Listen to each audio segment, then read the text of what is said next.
السلام علیکم، آپ دیکھ رہے ہیں سٹی 11 نیوز پاکستان HD۔ ستیانہ بنگلہ سے خبر شامل کرتے ہیں۔ ہمارے ڈویژنل بیورو چیف تحسین حیدر رشید کی رپورٹ کے مطابق ملک بھر کی طرح ستیانہ بنگلہ میں یوم یکجہتی کشمیر ریلی کا انعقاد کیا گیا۔ ریلی کی قیادت تحریک لبیک پاکستان PP 104 ناظم برائے الیکشن سیل ملک احسان الہی، ناظم برائے انتظامیہ عاشق علی ساگر، حافظ نصر اللہ، محمد خالد رضوی، حافظ عبدالمنان، محمد فیضان شاہد، حنیف سفارش علی نے کی۔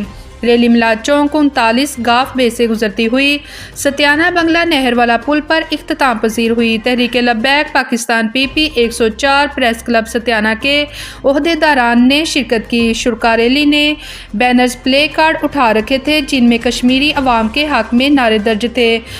مقررین نے ریلی سے خطاب کرتے ہوئے کہا کہ کشمیر پاکستان کی شارگ ہے۔ بھارت ظلم و ستم کے ذریعے کشمیری عوام کے حق خود ارادت کو دبا نہیں سکتا۔ پاکستانی عوام کشمیری بھائیوں کے دکھ سکھ میں ساتھ ہے۔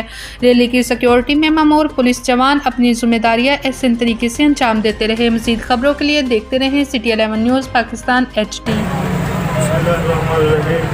یہ کشمیر اس لیے آزاد نہیں ہوا کہ آج تک ہمارے جو حکمران آئے ہیں انہوں نے صرف اقتدار کھیلا ہے۔ انہوں نے کشمیر کے لیے کوئی عملی جدوجہد نہیں کی، بلکہ جب کشمیر کی قرارداد اقوام متحدہ میں جمع ہے تو اس کو اوپر آج تک عمل درآمد نہیں کروا سکے۔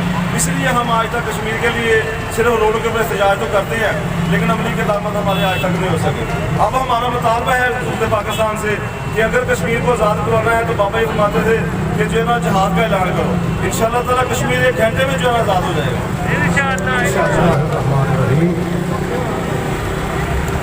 آج یوم یکجہتی کشمیر ہے۔ میں احباب سے گزارش کرتا ہوں کہ توجہ فرمائیں کہ 1947 سے لے کر اب تک یہی ایک ہی مطالبہ ہے کہ کشمیر کو آزاد کیا جائے، اور میں ارباب اقتدار سے یہی اپیل کروں گا کہ اس معاملے کو جلد از جلد حل کیا جائے، وگرنہ جو ہمارے قائد ملت اسلامیہ حضرت علامہ مولانا بابا جی خادم حسین رضوی رحمہ اللہ ہے، آپ فرماتے تھے کہ تم جہاد کا اعلان کرو، اللہ کے فضل سے ایک گھنٹے میں